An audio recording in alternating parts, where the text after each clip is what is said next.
بالخصوص ہمارے انتہائی معزز محتشم حضرت مولانا محمد عباس صاحب اظہری، دیگر حاضرین علماء کرام و قرائے اعظام، السلام علیکم ورحمۃ اللہ وبرکاتہ۔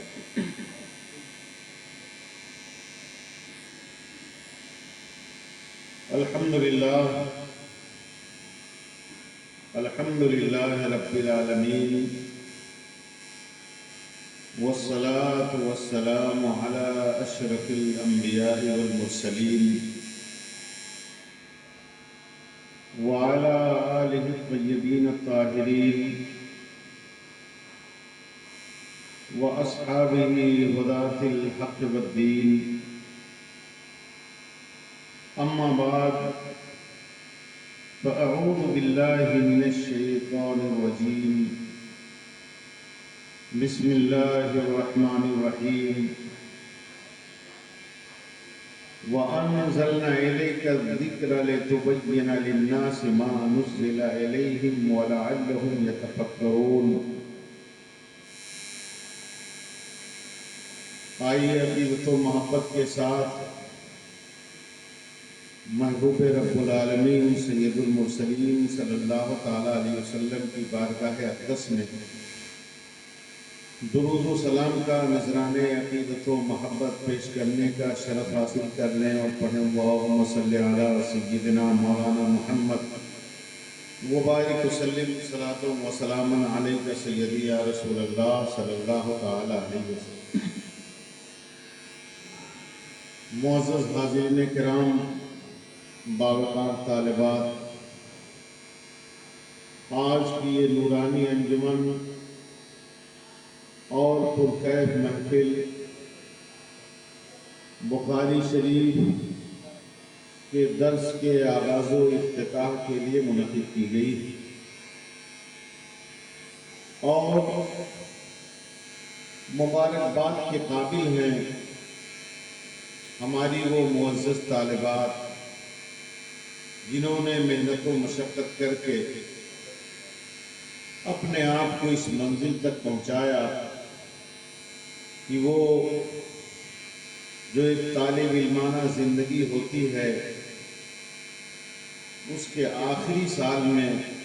داخل ہونے کی سعادت حاصل کر رہی ہیں۔ یوں ہی انتہائی مبارکباد، تحسین و تبریک کے قابل ہیں اس ادارے کے موقر اساتذہ کرام، باوقار معلمات، اس ادارے کے ذمہ داران، خیر خواہان، جنہوں نے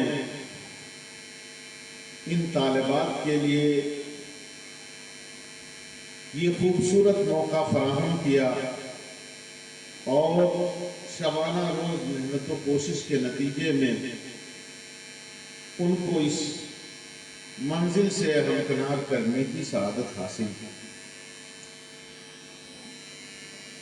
عزیز طالبات،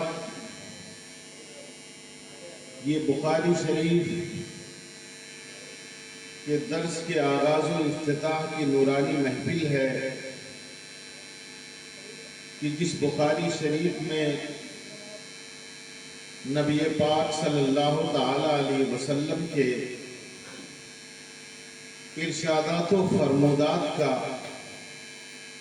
مستند ترین مجموعہ امام بخاری رحمۃ اللہ تعالی علیہ نے بارگاہ رسالت میں غایت ادب کی ایک بے نظیر مثال پیش کرتے ہوئے امت مسلمہ کی خدمت میں پیش کرنے کی سعادت حاصل کی۔ عزیز طالبات، ہم جس نبی مکرم کا کلمہ پڑھتے ہیں، اللہ تبارک و تعالی نے اپنے اس نبی و حبیب کو بے شمار وجہوں سے بے مثل و بے مثال بنایا. جتنی ساری خوبیاں، جتنے سارے کمالات، مناقب و مفاخر آپ سے پہلے انبیاء کرام کو عطا کیے گئے، وہ تمام کے تمام کمالات اور ان سے بڑھ کر بے شمار کمالات و مناقب نبی پاک صلی اللہ تعالی علیہ وسلم کی ذات میں اللہ تبارک و تعالی نے جمع فرما دیا. کسی شاعر نے کہا ہے کہ حسن یوسف دم عیسیٰ ید بیضا داری، آنچ خوباں ہما دارند تو تنہا داری. نبی پاک صلی اللہ تعالی علیہ وسلم کی ایک عظیم النظیر خصوصیت یہ بھی ہے کہ اللہ تبارک و تعالی نے جس طریقے پر اپنے کلام مقدس کی حفاظت و صیانت کا انتظام فرمایا اور اپنے ذمہ کرم پر اس کے انتظام کو لیا، اسی طریقے پر اللہ تبارک و تعالی نے اپنے حبیب پاک صلی اللہ تعالی علیہ وسلم، جن کی زبان مقدس سے نکلی ہوئی بات کی شان یہ ہے کہ قرآن اس سلسلے میں یہ سند عطا کرتا ہوا نظر آتا ہے کہ وما ينطق عن الهوى ان هو الا وحی یوحی، یعنی نبی پاک صلی اللہ علیہ وسلم اپنی خواہش نفس سے گفتگو نہیں فرماتے. یہ سب وحی ربانی ہے کہ جو امت مسلمہ تک وہ پہنچا رہے ہیں. اللہ تبارک و تعالی نے اپنے حبیب مکرم کے ارشادات و فرمودات کی حفاظت و صیانت کا بے مثل و بے مثال انتظام فرمایا. صحابہ کرام کی جماعت ہو، صحابہ کرام کے بعد آنے والے تابعین اعظام کی جماعت ہو، ان کے بعد آنے والے ائمہ مجتہدین، مفسرین، محدثین، علماء کی جماعت ہو، ہر ایک نے نبی پاک صلی اللہ تعالی علیہ وسلم کے ارشادات و فرمودات کو یاد کرنے، اس کو اپنے لوح ذہن پر نقش کرنے اور آئندہ نسلوں تک منتقل کرنے کی سعادت حاصل کی. اور ایسا کیوں نہ ہو؟ اس لیے کہ خود نبی مکرم صلی اللہ تعالی علیہ وسلم نے ایسے خوش نصیبوں کے لیے اپنی زبان نبوت سے دعا فرمائی جو آپ کے ارشادات و فرمودات کو یاد کریں اور یہ قیمتی اثاثہ اور یہ علمی سرمایہ آنے والی قوموں نسلوں تک منتقل کرنے کی خوبی حاصل کی. اللہ کے حبیب ارشاد فرماتے ہیں نظر اللہ امرأ سمع مقالتی فحفظها ووعاها وأداها كما سمع. اللہ تبارک و تعالی اس آدمی کو بارونق بنائے، اس کے چہرے کو سرسبز و شاداب رکھے جس نے میری مقدس باتوں کو یاد کیا، محفوظ کیا اور یہ قیمتی اثاثہ و سرمایہ آنے والی قوموں تک منتقل کرنے کی سعادت حاصل. خود نبی پاک صلی اللہ تعالی علیہ وسلم نے اور دیگر متعدد مقامات پر اپنے ارشادات و فرمودات کو دوسروں تک منتقل کرنے کی خصوصی تاکید و ہدایت فرمائی اور ارشاد فرمایا رب مبلغ اوعى من السامع. بہت سے ایسے خوش نصیب ہیں جن تک ہماری بات پہنچائی جائے گی، لیکن وہ اس مجلس میں جو سماعت کی سعادت حاصل کر رہے ہیں ان سے زیادہ میری باتوں کو محفوظ رکھنے والے ہیں اور اس سے زیادہ استفادہ کرنے والے ہیں. عزیز طالبہ، اسی مقدس جماعت میں ایک بڑا ہی روشن، بڑا ہی تابناک، بہت ہی درخشاں نام سیدنا محمد ابن اسماعیل بخاری رحمت اللہ تعالی علیہ کا ہے، جنہوں نے نبی پاک صلی اللہ تعالی علیہ وسلم کے ارشادات و فرمودات کو